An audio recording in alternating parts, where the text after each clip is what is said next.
रटिया फिर 84 दीना।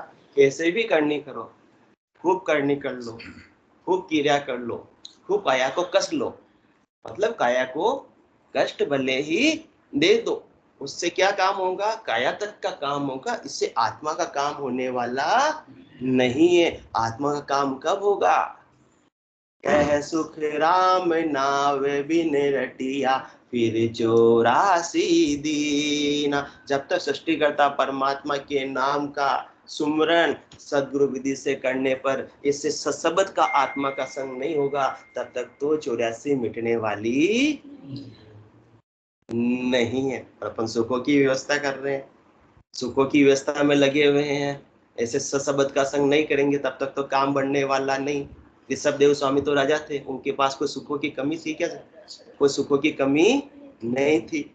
हाँ, ऋषभ देव राजा सो होई, रामचंद्र को जन्म न होई, वैसो देव कौन को दिया, तार दर्शन सब देवत आया। वो तो राजा थे ना, फिर उन्होंने कौन सी साधना की? उस समय तो कौन से युग की बात है? सतयुग की बात है। वो समय दर्शन नंदन भगवान श्री राम तो त्रेता युग में हुए, उनकी बात नहीं कर रहे हैं, परंतु ऋषभ देव स्वामी ने कौन से शब्द की आराधना की जिससे उनके घट में सशब्द केवल ज्ञान प्रकट हुआ? उसका भी थोड़ा विचार करो। जो साधना उन्होंने की वो अपन कर लो तो अपने भी सशब्द प्रकट हो जाएगा। वो चौथे लोक के वासी बने तो अपन भी बन जाएंगे। सीधी सीधी जिस मार्ग पर वो चले अपन भी चलेंगे, तो जिस मंजिल पर वो पहुंचे अपन भी पहुंच जाएंगे। ऋषभ देव राजा से हुई, उस समय रामचंद्र को जन्म न कोई, वैसे देव कौन को ध्याया?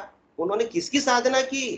ता दर्शन सब देवता आया, महावीर तीर्थंकर सारा, नेमिनाथ को शब्द उचारा, वहां कृष्ण ने पूजा आई, वे सब मिलिया ब्रह्म में जाए। सोई दिन कर, चाहे नेमिनाथ जी भगवान हो, चाहे लास्ट महावीर स्वामी हो, उन्होंने कौन सी साधना की? वे कृष्ण ने पूजा, न तो भगवान राम जो दशरथ धनुषधारी राम की साधना की, न मुरली बजाने वाले कृष्ण की साधना की, फिर भी वो कहाँ पहुंचे? चौथे लोक में पहुंचे। तो जो उन्होंने साधना की वो करो ना भाई। अपने को तो उनके एक्सपीरियंस का क्या लेना है? लाभ लेना है। और अवतारों की साधना करना अच्छी बात है, तो आपको वापस क्या मिल जाएगा? फल पावे, पदवी मिले, पर गर्भ न छूटे कोई। 3 लोकों में आपको फलों की प्राप्ति हो जाएगी। जेल में रहते हुए आपको वस्त्र मिल जाएंगे, जेल में होते हुए भोजन मिल जाएगा, जेल में अन्य कोई दुख है तो आपका दुख दूर कर दिया जाएगा। रखेंगे तो कहाँ? जेल में। यदि छूटना है तो ऐसे सशब्द का आपको संग करना है। तो जब तक केवल मात्र बैराग शरीर से लिया है, तो अपन कल बात कर रहे थे कि उसमें क्या अंतर हुआ। कुछ अंतर पड़ा क्या?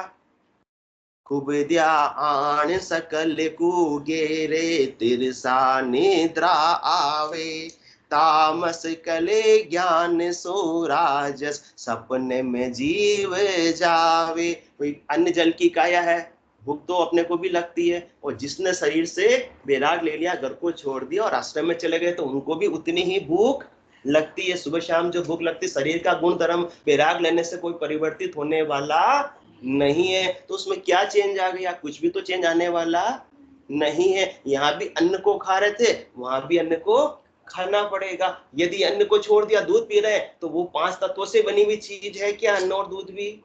तो 5 तत्व किसके हैं? परमात्मा या माया है? शरीर किसका है? माया का है। शरीर किसका है? गृहस्थ का है। तो शरीर को चला लेने के लिए क्या चाहिए? माया ही चाहिए। इसके बिना तो शरीर चलने वाला नहीं है। इसलिए शरीर का केवल स्थान परिवर्तन हो गया, उसके गुण धर्म में कोई परिवर्तन नहीं हुआ है। तो सामान्य गृहस्थी को भी क्या लगती है? भूख और प्यास लगती है। और जिन्होंने बैराग शरीर से धारण कर लिया, उनको भी क्या लगती है? भूख और प्यास लगती है। कुछ फर्क आया? नहीं आया। तो फिर अलग कहाँ हो गए? अलग हुए क्या? नहीं हुए। तो अपन ने फालतू समझ लिया कि हम अलग है, हम ऊंचे हैं और दूसरे नीचे हैं। खूब दिया आण सकल कुगेरे, तिरसा निद्रा आवे। प्यास भी वही समान रूप से लगती है, नींद भी सबको समान रूप से आती है। 6 से 7 घंटे की नींद तो सबको चाहिए, सो चाहिए, सोना ही पड़ता है। नहीं तो सुबह उठ के क्या हो जाएगा सोनी जी? हाँ हाँ, बैंड बज जाएगी, माथा भारी होगा, काम में फिर मन नहीं लगेगा, फिर सत्संग में भी नींद आ जाएगी। तामस कले ज्ञान सो राजस, सपने में जीव जावे। अब 3 प्रकार के गुण है, तमोगुण, रजोगुण और सतोगुण। अब बैराग धारण किया तो क्या अपन करते हैं? 3 माए